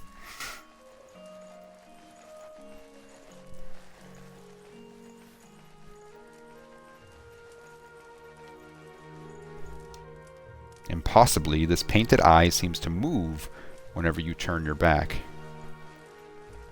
Ooh, can I do that through the wall maybe?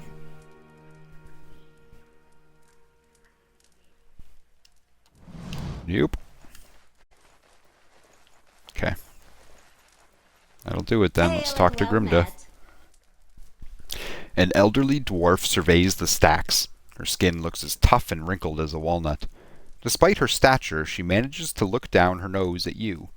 You're welcome to look around, but let the priests and scriveners continue their research. She shoots the nearest robed figure a withering glare. Wouldn't do to give them any other excuses. What are they looking for? Maybe I could help find it. She sizes you up, stroking her chin. And I could trust you to bring it back, I suppose. She scowls at the robed priests again. You certainly couldn't do worse than this lot anyway. Thieves made off with an ancient scroll of Whale. They intend to blaspheme by selling that which should remain hidden, a secret of the 100 Visions. Her wiry eyebrows arch over her spectacles. The guards caught one of them, but were overzealous in their interrogation. All they could piece together was something about a farmhouse and the road to Deerford. Track the thieves down. I don't care what you do with them, but bring back the scroll. Whale rewards the persistent seeker, and so do I. An ancient scroll of Whale. Now there's a fine prize. I mean, a worthy task. What else did you need? I'd like to know more about Whale. Her smile reveals a row of crooked teeth. That's the rub, isn't it? Whale is the god of things hidden and revealed. The more of the 100 Visions one sees, the more one has yet to discover. Though we often call Whale he who sees and is not seen, it is neither male nor female. To assign any definitive characteristics to Whale is to miss another essential part of its divinity. The 100 Visions? I have a theory, but a term of reverence for Whale's many revelations. Despite the name, they're infinite. Each epiphany leads to yet another enigma. And I thought I was busy. It's almost like Socrates. Like, I only know that I know nothing. The more he learns, the more he realizes how much more there is to know and how little he could possibly know about things. Tell me about yourself. I am the High Archivist of Hall of Revealed Mysteries. She coughs loudly into her fist. And I am too old and too busy to be bothered with inane questions. Even just one or two? Kana sighs. My bad, lady. But I had questions about the missing scroll, at least. Ask. Tell me what you know about the thieves. Very little, except that they were foolish enough to believe they could steal from the God of Secrets. That, and they were fleeing to a farmhouse. How should I handle the thieves if they're found? However you can. Kill them, rob them, leave them. It makes no difference to me. She waves a hand and smiles grimly. I'll consider it one of Wales' mysteries. Wow, lady. It seems odd that a few burglars managed to steal from a place like this, even though I just stole, like, half a dozen books, but that's fine. Grimda huffs and squares her shoulders. Some secrets Whale keeps, even from me. And what's so special about this particular scroll, and not the ones that I've already stolen? Whale is the god of secrets. If I told you that, I'd cheapen it, wouldn't I? She cackles. It's a parable, the kind that nourishes the inquisitive mind and poisons the foolish. Oops, oops, oops. Alright, leave. I'll return with the scroll. Okay. That's that. I don't think I'm going to be able to steal any more of... It's not red. I honestly wonder if I could just go in.